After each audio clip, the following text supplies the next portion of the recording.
नमस्कार, पेश है इस हफ्ते का मुकाबला में विज्ञान प्रकाश। पिछले तमाम हफ्तों से अपने प्रोग्राम्स न्यूज़ पॉइंट और मुकाबला के जरिए हम दिल्ली में हुई घटना के बाद के फॉल आउट, उस पर होने वाली बहस, उसमें होने वाली तब्दीलियों पर चर्चा कर रहे हैं। लेकिन एक विषय पर अभी तक मैं नहीं चर्चा कर पाया और आज मैं उसी सब्जेक्ट पर चर्चा करूंगा। वो है, जब भी कानून के बदलने की हम बात करते हैं तो समाज की तरफ भी हमें देखना बहुत ज़रूरी है। इसी समाज से वो लोग भी सामने आते हैं जो बहुत कम उम्र में बहुत ही संगीन अपराध को अंजाम देते हैं, यानी कि जुवेनाइल क्राइम की जो प्रॉब्लम है इस मुल्क में, पूरी दुनिया में यह समस्या है।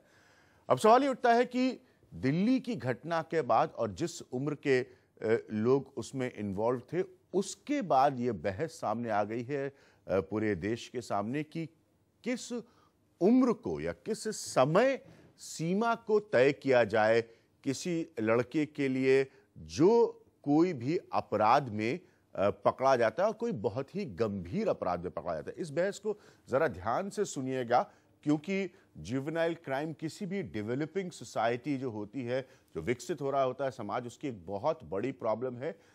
पाश्चात्य देशों ने इससे बहुत मुश्किल से इससे डील किया है और आहिस्ता आहिस्ता करके उनके कानून में बहुत बड़ी तब्दीलियां हुई हैं। इसलिए ये डिबेट बहुत इंपॉर्टेंट है।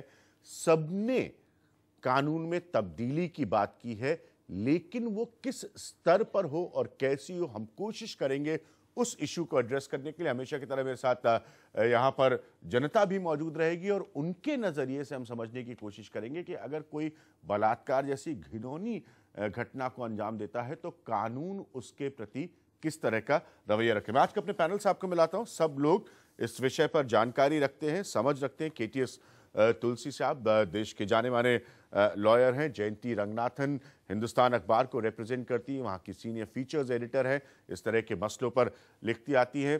कैलाश सत्यार्थी जी बचपन बचाओ आंदोलन से बहुत लंबे वक्त से जुड़े हुए हैं। डॉक्टर समीर मल्होत्रा एक साइकाइट्रिस्ट होने के नाते जो मानसिक तकलीफ होती है इस उम्र में, उसकी बात करेंगे। संध्या बजाज जी हमारे साथ जुड़ रही हैं इस प्रोग्राम में। संध्या बजाज जी ने बहुत काम किया है इस विषय पर। तेजिंदर लूथरा को आजकल के टेलीविजन कार्यक्रमों में इंट्रोड्यूस करने की ज़रूरत नहीं है। तेजिंदर दिल्ली पुलिस को रिप्रेजेंट करते हैं। लेकिन जो गंभीर विषय है वो ये समझने का है कि लोग गुस्से में हैं, लोगों को गुस्सा है, लेकिन वो सही तरीके से इसको एड्रेस नहीं कर रहे हैं। कैलाश सत्यार्थी जी, चूंकि आप बहुत लंबे वक्त से इससे जुड़े हुए हैं, सिंपल डिबेट जो जनता के मन में है वो ये है कि क्या उम्र तय होनी चाहिए किसी भी लड़के या लड़की की, कोई भी जो कम उम्र में अपराध करता हुआ पकड़ा जाए।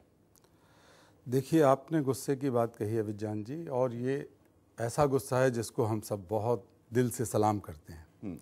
नौजवानों का गुस्सा खासकर, और सड़कों पर उनका आंदोलन, उसको सलाम किया जाना चाहिए, इसमें कोई दो राय नहीं। इसमें कोई दो राय नहीं।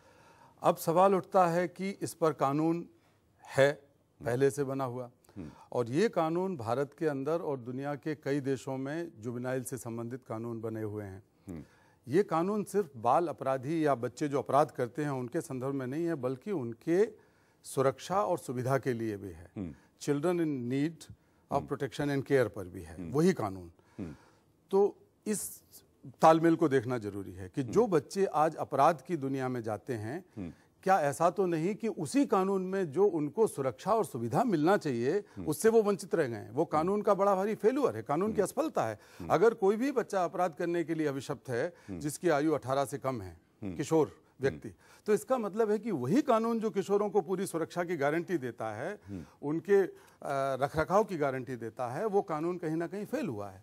बाकी दूसरे कानून भी फेल हुए हैं। शिक्षा के अधिकार का कानून फेल हुआ है, बाल मजदूरी का कानून फेल हुआ है, बंधुआ मजदूरी का कानून फेल हुआ है। जब कई कानून एक साथ असफल हो जाते हैं हमारी सरकारी लापरवाही की वजह से, तब जाके कोई बच्चा अपराध की दुनिया की तरफ अग्रसर होता है। इस पूरी दुष्चक्र को समझना जरूरी है कि क्यों नहीं हम उन बच्चों को पूरी सुविधा और सुरक्षा मुहैया करा रहे, हम क्यों नहीं उन बच्चों को शिक्षा मुहैया करा रहे, क्यों नहीं हम उन बच्चों की परवरिश की जिम्मेवारी ले रहे। पूरी राज्य की जिम्मेवारी है, कानूनन जिम्मेवारी है, संवैधानिक दायित्व है, अंतर्राष्ट्रीय मानदंडों के आधार पर यह दायित्व है उनका, क्योंकि हम लोग उन संधियों पर हस्ताक्षर करता है। हमने वो संधियां अंतर्राष्ट्रीय पारित की हैं जिसके तहत 18 साल तक के बच्चों की पूरे अधिकारों की रक्षा हम करेंगे, लेकिन जब हम रक्षा करने में फेल हो जाते हैं, असफल हो जाते हैं, तो फिर हम कहते हैं हम कानून बदल के कुछ गड़बड़ करेंगे।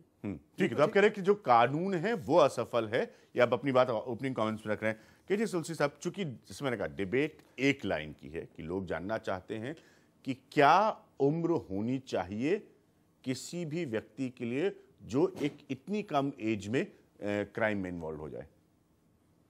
क्या उम्र होनी चाहिए?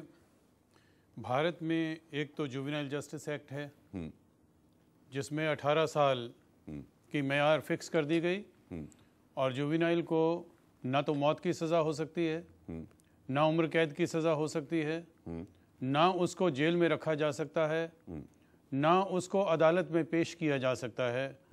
उसका गिल्ट और इनोसेंस वो जो जुवेनाइल जस्टिस बोर्ड है वो तय करता है, और वही तय करता है कि उसको कितनी सज़ा देनी है।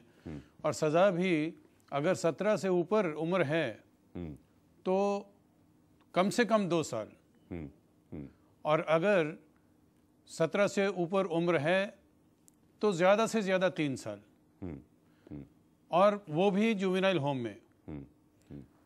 अब मैं समझता हूँ कि कानून में कुछ लचीलेपन की आवश्यकता है।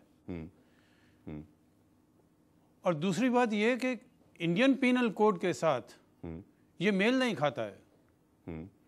इंडियन पीनल कोड में सर, आप एक्सप्लेन करेंगे, जब आप कहते हैं कि लचीलेपन की आवश्यकता है, फ्लेक्सिबिलिटी की जरूरत है, वो फ्लेक्सिबिलिटी क्या होनी चाहिए? फ्लेक्सिबिलिटी ये होनी चाहिए कि 12 साल की उम्र के बाद ये अदालत पे छोड़ा जाए या जुवेनाइल जस्टिस बोर्ड पे छोड़ा जाए कि वो तय करें कि उसका लेवल ऑफ अंडरस्टैंडिंग और लेवल ऑफ मैच्योरिटी क्या है, क्योंकि हर एक की बराबर नहीं होती। हमने सबके लिए जो 18 साल का मेयार फिक्स कर दिया है, मैं समझता हूं कि सही नहीं है। ठीक है, क्योंकि एक तो इसकी कॉन्ट्रडिक्शन है इंडियन पीनल कोड में। इंडियन पीनल कोड का सेक्शन 82, उसमें यह लिखा है कि nothing is an offence for an act which is committed by a child below the age of 7। 7 साल की मेयार फिक्स की हुई है।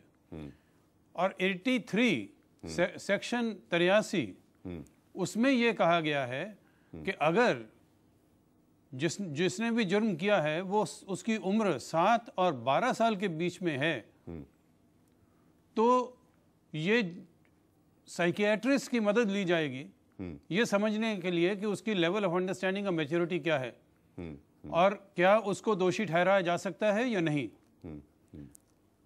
और अगर हम देखें तो ये कॉन्ट्रडिक्शन कैसे हो गई। जुवेनाइल जस्टिस एक्ट को ये ज़रूर है कि ये ओवरराइड करता है बाकी सारे कानून में, मगर फिर भी इंडियन पीनल कोड को अमेंड तो नहीं किया गया। ठीक है, ठीक। और तीसरी बात मैं ये कहना चाहता हूँ, बाकी देशों में बहुत लचीलापन है। 12 से 18 साल तक ये अदालत को अधिकार दिया जाता है कि वो तय करे साइकियाट्रिस्ट की मदद से कि इसको सजा होनी चाहिए या नहीं। India's #1 news app just got even better. Download NDTV's new app. Fully optimized for retina display. Full screen view. Faster response time. And Sudoku. NDTV's new iPad app. Download now.